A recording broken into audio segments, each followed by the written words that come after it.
Venkat, thank you so much for coming on the Easy Prey podcast today. Thank you so much for having me. Can you give me and the audience a little bit of background about who you are and what you do? Sure. I'm Venkat Margapuri. I'm currently an assistant professor in the Department of Computer Science at Villanova University. A lot of my research is focused in the areas of artificial intelligence and image processing, and a little bit of security aspect as well. Primarily focused, I'm currently focused in the domains of agricultural and healthcare research. And I enjoy teaching, and that's one of the reasons why I picked this profession. It's not by choice. I mean, it's not by chance that I got into this profession, but yeah, I definitely made the choice to be here. And I love research. I love contributing to the community, and yeah, that's a little bit about myself. So, based on your background, the topic that we're going to talk about doesn't necessarily seem to be a clear connection. It's not your area of research. So, how did you come across brushing? Right. And I guess So the important thing is let's clarify what it is and how you came across it. yeah, so I mean, brushing is something that is out there. So regardless of whether it's your area of research or not, because scams in general are so out there. That's essentially how I got to know about scams in general. And brushing scams these days, I mean, have been discussed a lot over the holiday period because you see a lot of people receiving products that they've never ordered. And because people tend to order a lot of products over the holiday season, sometimes they don't even notice Yeah. that they received a product or two that they did not order. So this is something that was popular in the news, especially over the holiday season, and that's essentially how I'm privy to brushing scams in general. And so, what is a brushing scam and how does it typically work? Right. So brushing scam is where it's basically a fraudulent e-commerce scheme where a seller sends out unordered products to random people, right? So some of the reasons behind sellers doing this is so they're able to go ahead and write glorified reviews for their products. And another reason why people do this is, I mean, they also want to encourage people to buy their product more. Yeah. So if, for example, let's say they ship a product out even without the person or the customer ordering the product. Now, sometimes it tends to happen where the customer or the person receiving the product likes the product, Yeah. and then they go back and order the product more. So they've essentially created a sale for the product by giving out a free offering of it. Yeah. So these are some of the main reasons why brushing scams are typically, around.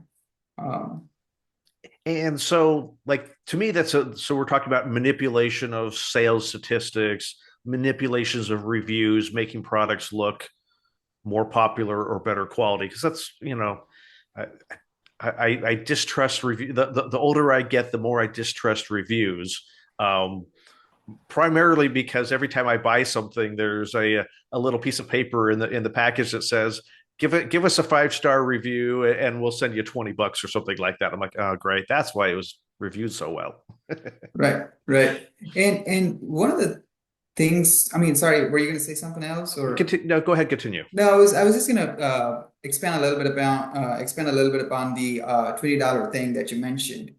So a lot of the times, if you observe closely, these $20 things are offered to people, and they're made to scan some kind of QR codes, Hmm. like within the package. Now, these QR codes typically redirect or direct the users on their phone or their laptops to some kind of a website. Now, a lot of times, what happens is people are asked to put their credentials in there, right? So they're asked for their name, their social security number, sometimes their credit card information and whatnot. And sure, they might receive those $20 coupon or whatever in return. But just think about what this person has lost. They've essentially lost their identity, their Yeah. credentials, their personal information to $20. Right. Yeah. So this is one area where brushing scams have recently been coupled with phishing scams.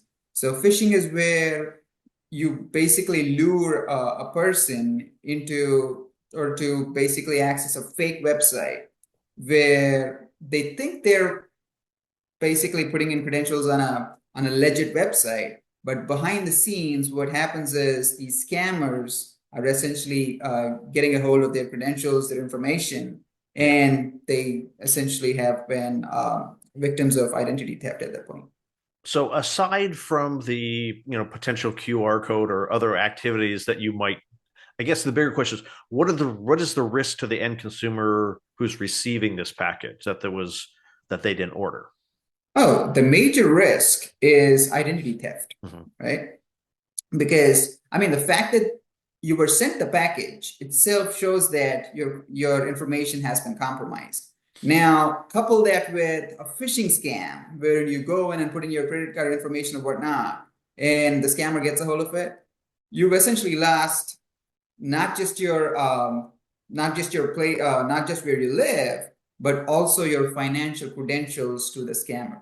Mhm. Now, these scammers can then use your financial credentials to make certain purchases, and then that's more of a spiral effect because these scammers, if they're say giving out free stuff to people, obviously, I mean, it's not really free stuff. They want to make sure they recover their money. Yeah. So the way they recover their money is by luring people to give in their financial information.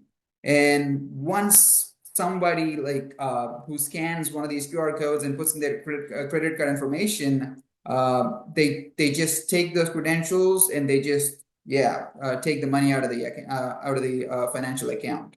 So yeah, so that's the bigger risk involved with the brushing scam. Gotcha. And like one of the things that I had read at one point was that it was particularly when they're using Amazon to send these shipments, is that it was a way that they could use to validate if they had gotten stolen credit card data, a way for them to validate whether it was an active and current credit card. If you, me, the listeners, if we're anything alike, we look at our credit card statement, we've probably got a dozen charges for Amazon Right. in the last month, let alone, the last 6 months.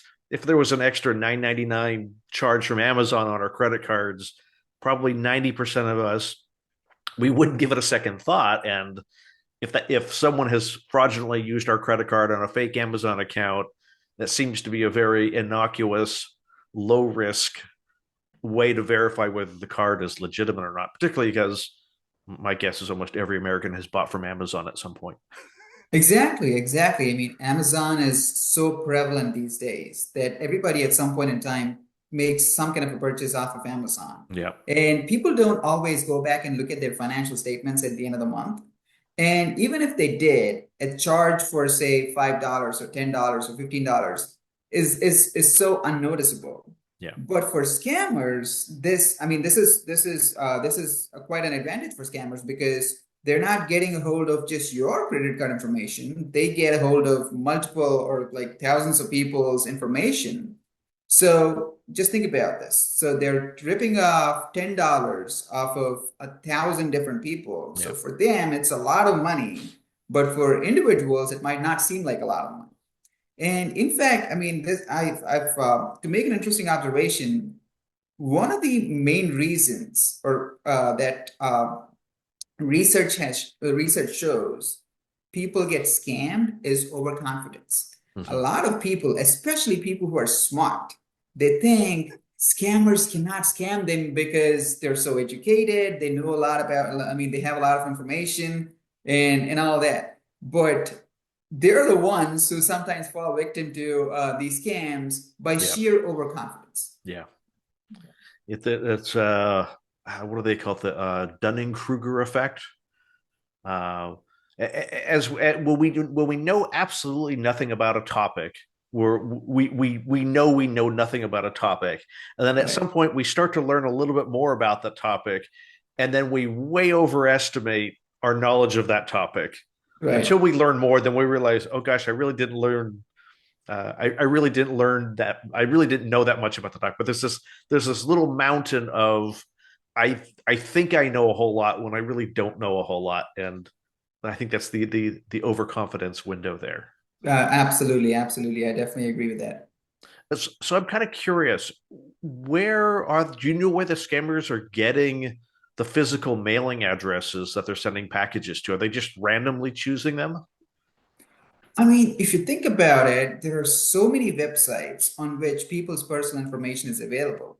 Like True People Search, for instance. I mean, you could just go on that website and type in a random person's name. You can just Hmm. type in any name, and it'll give you information about, I mean, every person whose name matches your search, Yeah. right? So scammers could just get information off of those. I mean, that one website, and that probably has information about, I don't know, half of America. Yeah. It was my experience with brushing is I've received a couple of books that were sent to my PO box, and they were it was the first time I got it, I thought it was a listener just thought I might be interested in this particular book that was 10 or 15 years old, but it was a book called I think it was How to Be Invisible or How to Become Invisible, and so I thought someone was just doing it to like, hey, maybe have this author on, but there was no note attached to it. There was no explanation. It was just a random used book that showed up in the PO box.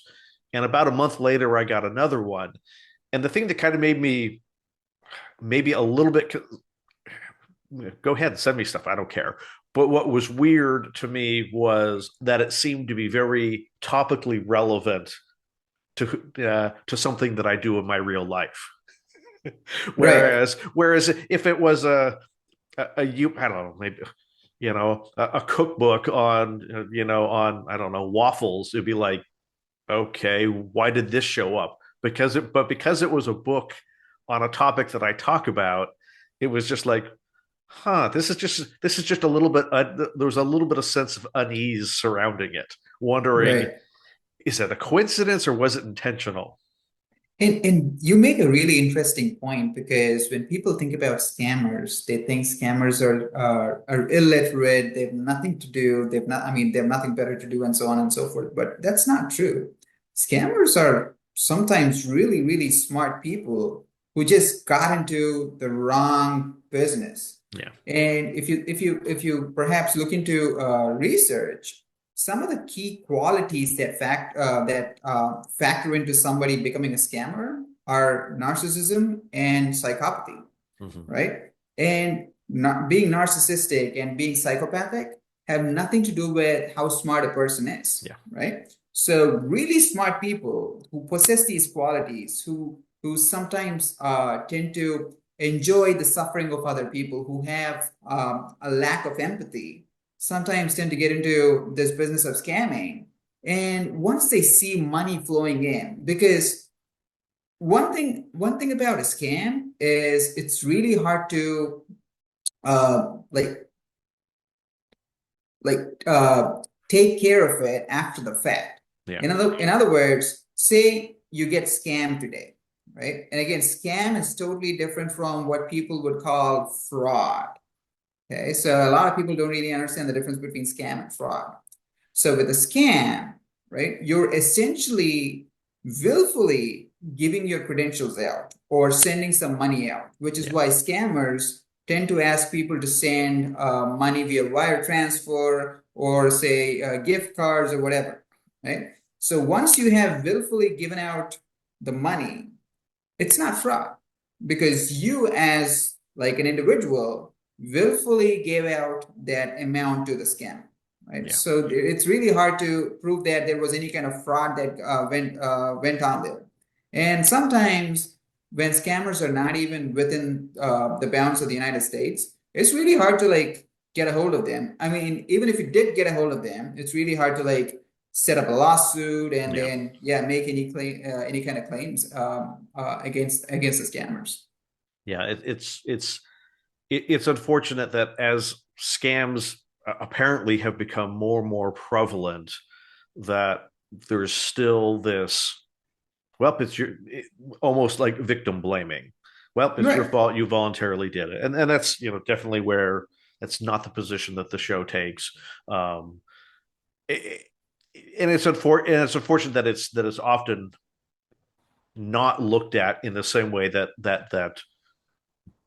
definitionally fraud is. Um, Right. do you see in what you've read?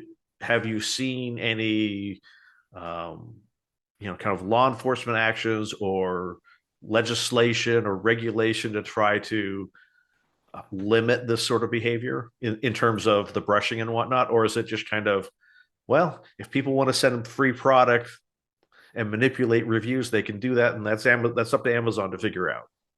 And maybe there is some source of some sense of legislation around it, but I'm not aware of it. I've never really come across any kind of legislation. But anytime I read about scams, it's like prevention is better than cure, Yeah, right? So they always tell you to prevent a scam from happening because just because of the complexity of the legality involved within a scam. Because, yeah, like I said, with a scam, you're willfully providing your information to some random person behind the scenes. yeah, So it's really hard to say that there was some kind of fraud when you yourself scanned a QR code, when you yourself took a picture of, I don't know, a gift card or something and sent it over to the scam. Right? yeah. So if people are receiving packages of products they didn't order, what should they do? Should they be returning them? I mean, clearly, if there's a QR code in there, don't scan the QR code. Um, but what should people be doing with these packages that they're getting? So my position is dispose them ASAP, right? Because a lot of the times these packages don't even come with a return label. They don't even send show you that give you a return Yeah, address to return to. So definitely, I mean, if there's a QR code in there, definitely don't scan it, right? And if and again, a lot of these products that get shipped to you are not all that valuable. It's not like they're going to ship out a 75-inch flat screen yeah, TV, right? yeah. In which case, I would recommend that you keep it and use it for as long as you can. But I mean, they ship you these invaluable products that may be of no use to you. So and again, once you receive these products, you don't really have to return them, and you're not, at least as far as I know, I don't think you're legally Yeah, bound to like theft or anything. I know, although you haven't paid for the product because the product was shipped to you, yeah. you can essentially keep that product, but I would recommend that you dispose of the product just to, yeah, stay clear of, yeah, whatever the scammer wants to put you through. Yeah, and if it's electronics, definitely don't connect it to your computer. Oh yeah, for sure. Yeah. Hey, wow, someone sent me a 2 terabyte hard drive. Sweet. Don't plug Yeah. it in. Don't do Yeah. it. Do not plug in any kind of electronics into your computer because you don't know what it contains. Uh, Most likely it'll contain a virus that'll spread through your entire electronic ecosystem at home, or perhaps I don't know how far it goes. that was a common international espionage technique is to drop USB drives on the ground outside of three-letter agency headquarters in the hopes that some employee would grab it and curiosity would overcome their sense of cybersecurity and they would plug it in and oh, it's empty. Oh, okay. Not knowing that they had uh, Well, yeah, just rooted their machine. I totally agree. I totally agree. So aside from not definitely don't scan the QR codes, um, throw away the trash, throw away the packages. I did have on the third time I got that book, there was actually enough information in it for me to contact the shipper of the book, and Mhm. it was clearly coming from a uh, through an Amazon order through a third party bookseller. It was like, hey, I just happen to have this book, so I was trying to sell it, and I ended up getting a hold of the person who had fulfilled the order, and they had a phone number. While they probably shouldn't have given it to me, we both looked it up online, and that phone number, if you had Googled it, every post about that, every mention about that phone number was, I got this weird package and I don't know why I got it. So it was Yeah. interesting that like someone was using the same phone number, the same account or whatever, to send packages to hundreds, if not thousands, of people. I mean, I didn't post about it on here. I'm talking about it on the podcast here, but how many people, have a bad experience about a restaurant and never post it, have a good experience about a restaurant and never post it. But for there Right. to be dozens and dozens of posts about this phone number must have meant that it had been used hundreds or thousands of times in shipping out a random product to people. I agree. I mean, for a scammer, that's not very smart, but it's good that people post this kind of information online Yeah. because this helps, at least for the ones that look, to stay away from being scammed in this fashion. And in fact, one of my recent experiences has been with a scammer sending me an email to purchase Apple gift cards, scratch the number off the gift card, Yeah. and take a picture of it and send it back to them via email.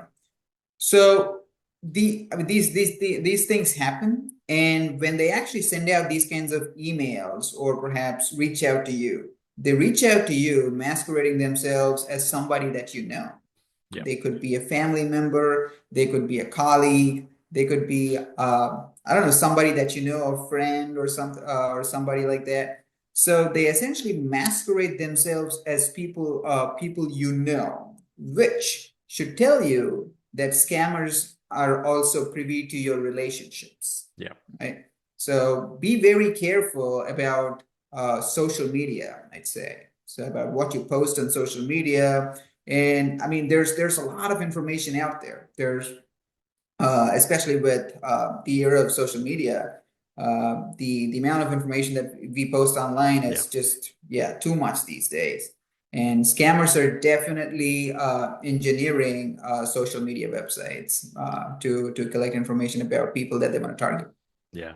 And anytime that you get any sort of unsolicited contact that seems even the slightest bit out of character for that person, you should assume it's a scam. If no one, if your daughter never contacts you on Facebook Messenger and suddenly she does, and it's something important or seemingly urgent, well, she's never contacted you on Facebook before. That should be Right. a concern. If they never email you or never text you or whatever the platform is, or they never they they're an Android person and they ask you about Apple gift cards. Right, right. And you're right. In the recent experience that I had, they masqueraded themselves as one of my colleagues who was also very senior to me. Mhm. So I would, in a sense, in the general sense, be inclined to perhaps respond to this senior colleague of mine out of, I don't know, out of respect for them. But then when the scammer ask you for your Gmail address to perhaps Yeah. further the communication, that should ring a bell as to why a colleague might want your personal information, especially when you know this colleague so well, Yeah. right? So they're not the kind of person who would want to talk to you on like a different platform because you know that the relationship is strictly professional, right? So there's no reason for this colleague to reach out to me on a different platform. Yeah, I was just reading a post about a particular scam, and the person who had posted said, if anyone ever asks you to switch over to WhatsApp, um, for whatever platform you're on, they ask you to switch over to WhatsApp, you should never connect with somebody on WhatsApp.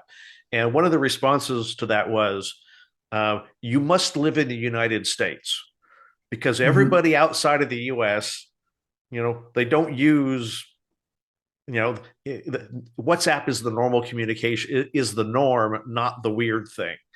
And You're so right. we have to, I have to be careful not to be so US centric that I say, WhatsApp is inherently bad, but it's whatever is out of the norm for you and the people that you normally communicate with.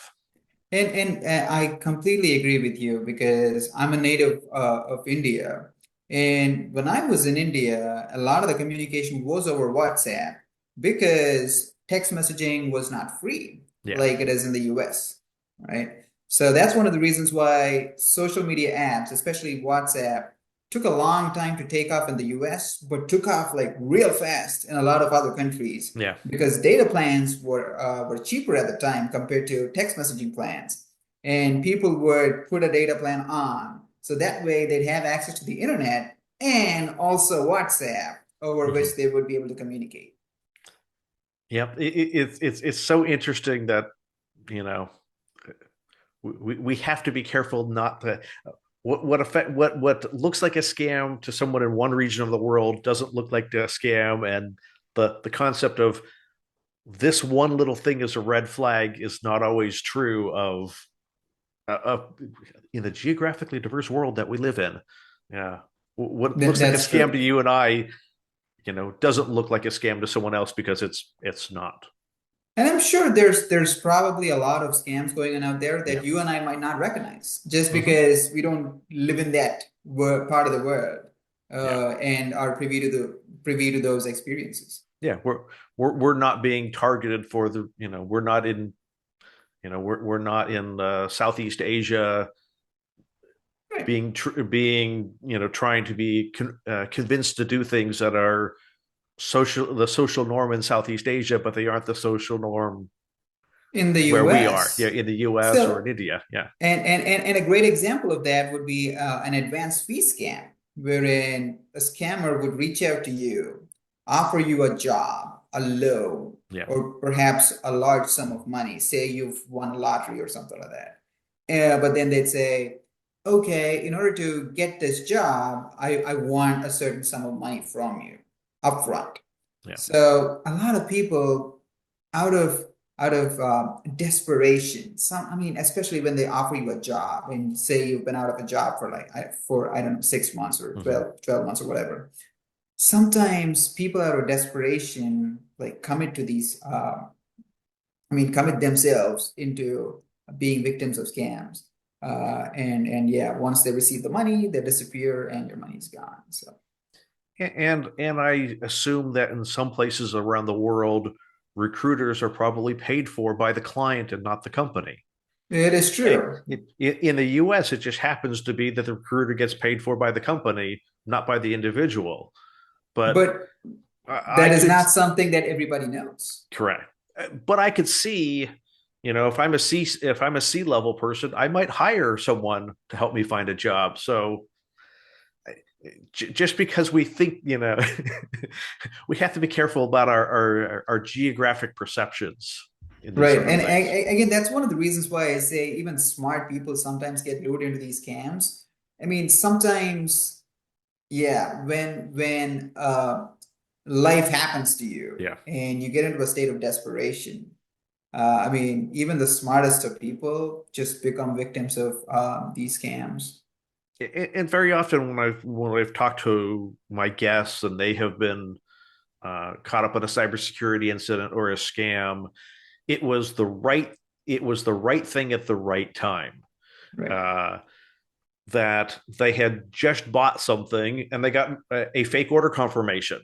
Oh, okay, that seems perfectly normal. I was talking to a guest that Yeah. he had ordered something that he knew would have to clear customs, and he would get that at some point it'd be very likely he'd be contacted on having to do some customs paperwork.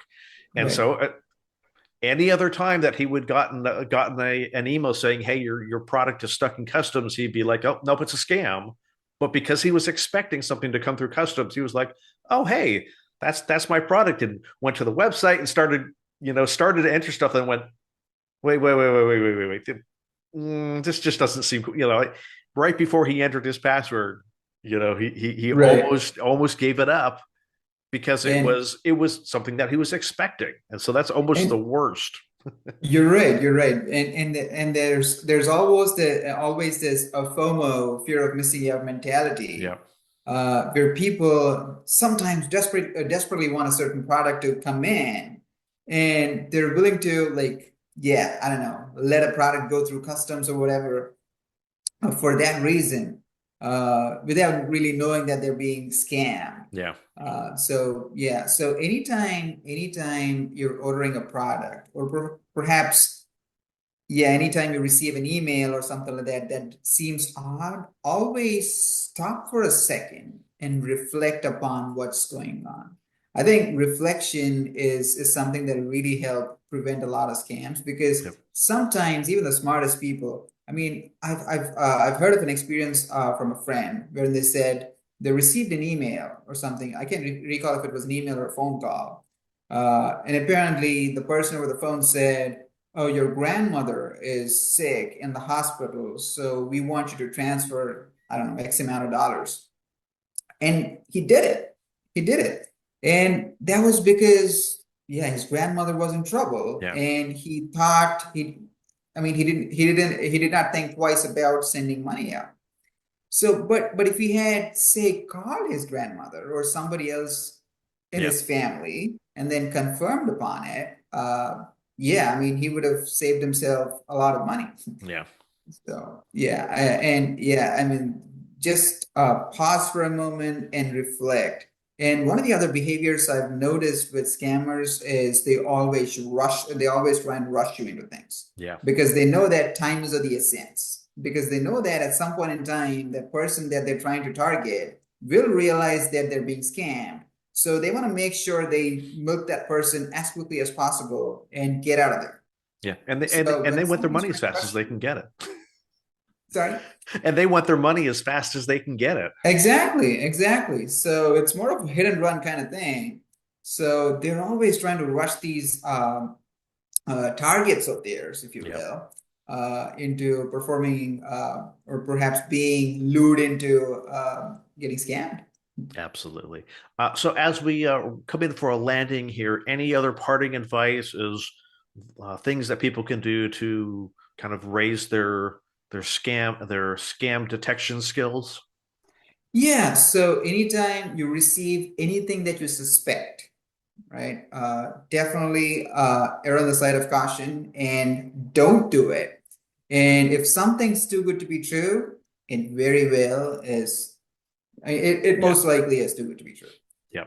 So yeah, just exercise caution and yeah, stay safe. Awesome. Venkat, if people want to find you and connect with you online, how can they find you? So people should be able to reach out to me on LinkedIn. And I'm sorry, yeah, I don't recall my LinkedIn We'll, handle, but we'll, I'll pro we'll link it in the show notes for people who want to connect with you. okay. Venkat, thank you so much for coming on the podcast today. I really appreciate your time. All right. Thank you so much, Chris.